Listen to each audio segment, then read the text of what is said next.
Kamusta, fire signs? Welcome to Like a Tarot. Gamit itong tasa reading, alamin natin kung ano ang kapalaran mo. Pasensya na kayo guys kung hindi nyo masyadong makikita.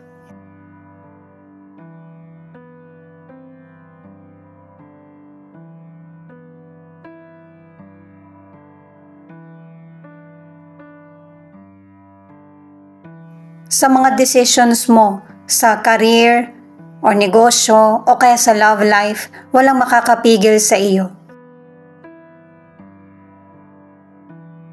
Ikaw kasi yung person na focus sa mga decisions mo at saka sa gustong tahakin na destinasyon. Kung may family ka na, ito yung pagsasakripisyo mo alang-alang sa mga anak mo or sa pamilya. Ang magiging balakid sa mga desisyon mo ay yung kalungkutan. Nasa Pilipinas ka man or ibang bansa, minsan nakakatulog ka na lang na may luha ka or malungkot. At saka ang ilan sa inyo, magbago ka man ng career o kaya magpahinga ka man bago magtrabaho muli, makakamit mo pa rin yung goals mo. Ganon din sa pag-aaral, lalo na kung magulo yung isip mo. Sa umpisa, hindi mo alam kung anong course ang kukunin mo, pero this time, magiging sigurado ka na sa mga gagawin mong desisyon. At saka, may ilan sa inyo na ikakasal. Pwedeng engaged na kayo or sa kalahati ng buwan. Ang ilan sa inyo, makikilala mo itong person na ito, pwedeng kababata mo, katrabaho, or dahil sa koneksyon. Yung pakakasalan mo pang habang buhay yung pagsasama nyo. At saka, dahil nga sa dalawa na kayo ng person mo, mas magiging matatag yung karir mo at saka yung pasok ng financial. Kasi pareho kayong kikilos para sa binubuong pamilya or para sa pamilya. At kung ano man yung mga old issues sa inyo ng person mo, sa karir mo, sa negosyo or personal mong buhay, ay kakalimutan mo. Ito yung iwasan yung gawin ng person mo or kahit ikaw, na sabihin or ipakita kung ano yung nakakamit mong tagumpay. Makikita mo ito kapag kausap mo ng harapan sa mga mata at saka sa reaksyon. Kahit na successful na yung buhay natin, hindi pa rin natin alam yung lahat. Kasi meron tayong Diyos. Siya yung magde-decide kung magtatagal ba yung magandang kapalaran natin or hindi. Tumulong kung alam mong mas nakakaangat ka. At saka may ilang person na makakatapos ka ng pag-aaral mo or ikaw yung gumagastos para sa family member na gusto mong matapos yung pag-aaral. Sobrang saya mo dito kasi nagkaroon ng halaga yung paghihirap mo. At saka merong family member na nakatingin sa kawalan. Yung bang nawawalan siya ng pag-asa kasi nasa edad na rin itong person na ito. Kung merong old person na relative or family member, kausapin mo. Napaka-importante nito sa kanya. At saka, meron ding mga fire signs na unti-unti mong makakamit yung mga minamanifest mo sa buhay or pangarap. Sa future pa ito guys, kaya ipagpatuloy mo lang kung ano yung mga pangarap mo at gawing makatotohanan. At saka merong person na nagtrabaho ka sa ibang bansa, nagpahinga muna at babalik ka ulit. Pwedeng hindi ka muna nag-aral o nagpahinga ka sa trabaho pero babalik ka din sa dati mong routine. Kasi guys, hindi naman natin pwedeng pilitin yung sarili natin sa sitwasyon na hindi mo naman gusto or hindi ka ready.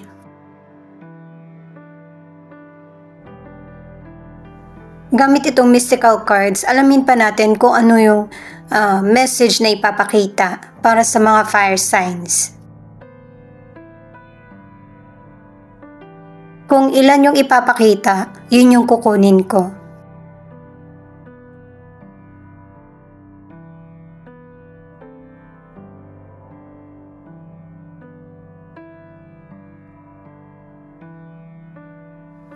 Ipinapakita nito na magtiwala ka sa sarili mo at saka sa relasyon, magtiwala ka sa partner mo or person. Kasi meron talaga tayong pagdaraanan sa buhay na kailangan nating malagpasan. Kasi hindi lahat ay madali. Merong transformation na magaganap, pag-asa at saka awakening. Katulad ng butterfly, maraming iba't ibang transformation na nagaganap bago pa man maging butterfly. Ganon din yung buhay natin. Paalala para sa mga bagong viewers na ang reading na ito ay timeless reading, general reading at guide po lamang, kaya hindi po magre-resonate sa lahat. Kunin mo lang yung akma sa sitwasyon mo at kung kailan mo ito napanood, yon ang start ng 1 week reading para sa iyo. Ikaw na bahala magpalit kung si person mo ito o ikaw. Ano ang gusto ng spirit guide mo na dapat mong tahakin?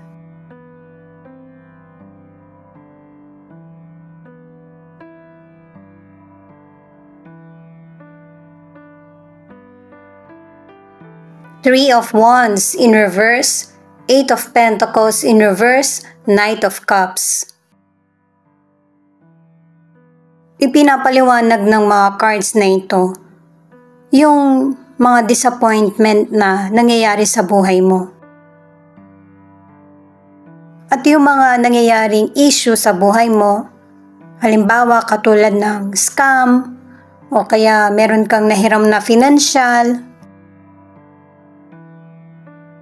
nawawalan ka rin ng gana sa mga ginagawa mo, nagkakaroon ng delay yung plano mo, at saka ang ilan sa inyo, hindi naging maganda yung bakasyon mo. At ang gusto ng spirit guide mo na mas tahakin mo yung payapa na kaisipan at saka damdamin. Para makapagsimula ka ulit na magustuhan mo na yung mga nangyayari sa buhay mo. Kasi yung natapos na, mahirap na yung balikan. Sa career or negosyo, ang ilan sa inyo nagkakaroon ng delay o kaya betrayal sa business partner, sa customer o kaya sa supplier.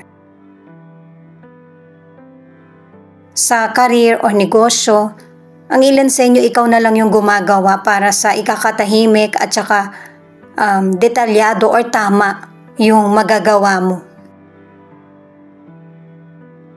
Ang tingin sa iyo nung kasamaan mo sa trabaho or kapareho mo na negosyante ay uunlad ka. Ito yung additional card. Eight of Cups. Itong card na ito dahil sa pagiging determinado mo at saka abilidad, mas lalo kang kikita o darami yung kita mo. Nakadalawang cards ka na sinusunod mo yung kutob mo kahit na nag-aalinlangan ka. Ito yung sign ng spirit guide mo kaya nakakasunod ka sa tamang direksyon ng buhay mo.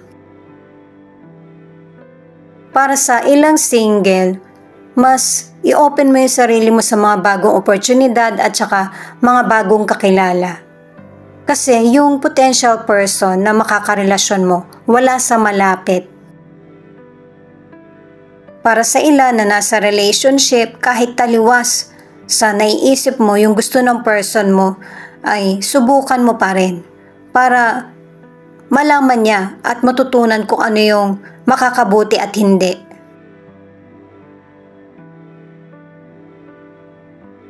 Page of Cups, the Death, Seven of Pentacles.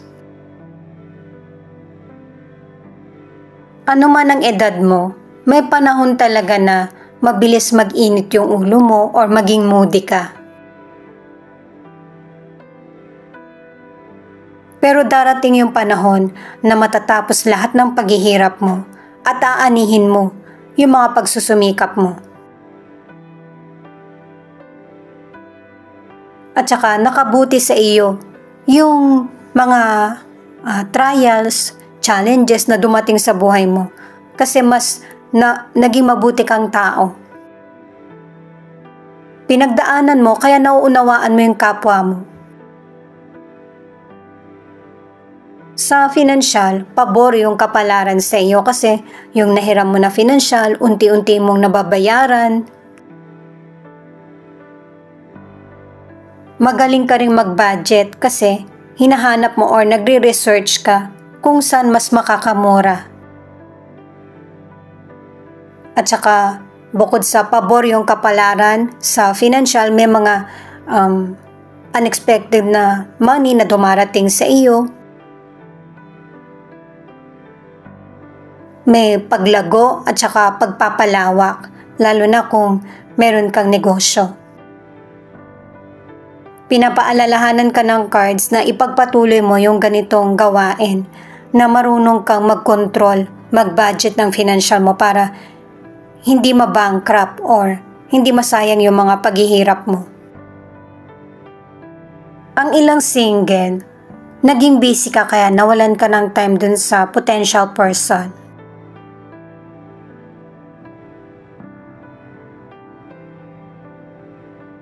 Itong The Fool ang nagsasabi na ang ilang fire signs, meron kang desisyon na ginawa na hindi mo alam kung makakabuti ba or makakasama. Pero malapit mo na ring malaman kung ano yung magiging impact sa'yo sa future. Maliman yung maging desisyon mo, meron ka pa ring tamang gagawin sa sarili mo at saka bibigyan ka ng sign ng spirit guide mo or ng universe. Para sa ilang single, ang akala ng potential person ay wala ka ng interes sa kanya. Pero ang totoo, busy ka lang talaga. Pero sign na iyon na namimiss ka niya. Sa mga nasa relationship, ang ilan sa inyo, nakatatlong cards ka na kahit na magkaroon man ng trials ang relasyon nyo ng person mo, magiging matatag pa rin ito at i-apply yung kailangang pagbabago sa relasyon. Two of Cups, Page of Pentacles, the Wheel of Fortune. Yung reading mo sa umpisa, pinapakita na yung buhay mo ay medyo magulo. Pero unti-unti, kung nasusundan mo, pumapabor sa'yo yung kapalaran ng sunod-sunod. Marami yung pinagdaanan mo at hindi basta-basta. Kasi emosyon mo yung connected dito eh. Kaya maganda yung nagiging kapalit. Naka-5 pabor na kapalaran ka na sa karir mo, sa negosyo, sa buhay at love life. Nababalanse na ng mas maayos yung buhay mo. At kung mapapansin mo, mas bubuti pa yung buhay mo sa future. Ang ilan sa inyo sa kalusugan, normal yung kalusugan mo. Kung meron ka mang health issues, ay patungkol ito sa joints, yung nananakit yung paa mo, tuhod. Ang ilan sa inyo ang problema ay yung paningin, sa organs, at saka meron ding problema sa dugo. Mas maigi na magpa-check up para hindi ito maging delikado sa buhay mo. Mareresolbahan naman ito kung babaguhin mo yung lifestyle mo. Para sa ilang single, darating na yung true love na magpapabago sa buhay mo. Posible na ikaw yung mas bata sa kanya, masipag, at saka sweet itong person.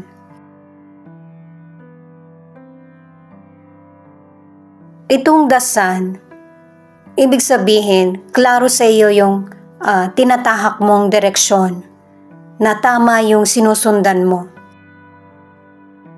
Merong opportunity at contentment na mangyayari sa buhay mo. Para sa mga nasa relationship, nakatatlong cards ka na kung may issue sa relasyon nyo ng person mo, pag-usapan nyo ito at huwag kang maglihim sa kanya. Itong cards naman na ito ay magtanong ka na ang magiging sagot ay yes or no. I-stop mo muna yung video para mas makapag-isip ka.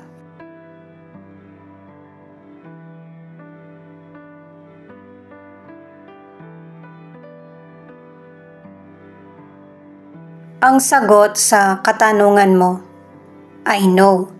Pero kung bakit no, alamin natin sa ibang cards para mas maipaliwanag sa iyo. Kung ilan yung ipakita, yun yung kukunin ko na para maging paliwanag sa kasagutan na no.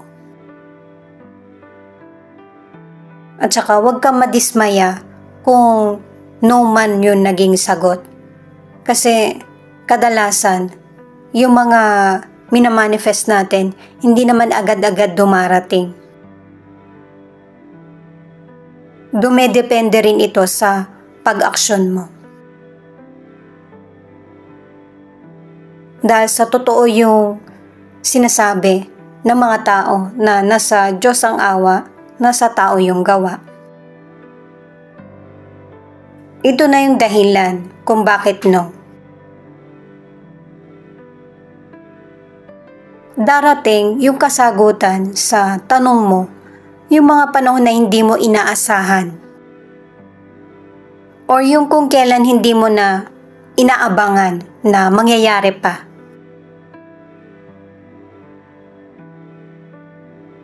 Mangyayari ito pagkatapos ng mga ilang buwan. Hindi mo na nga talaga mapapansin kasi busy ka na nga.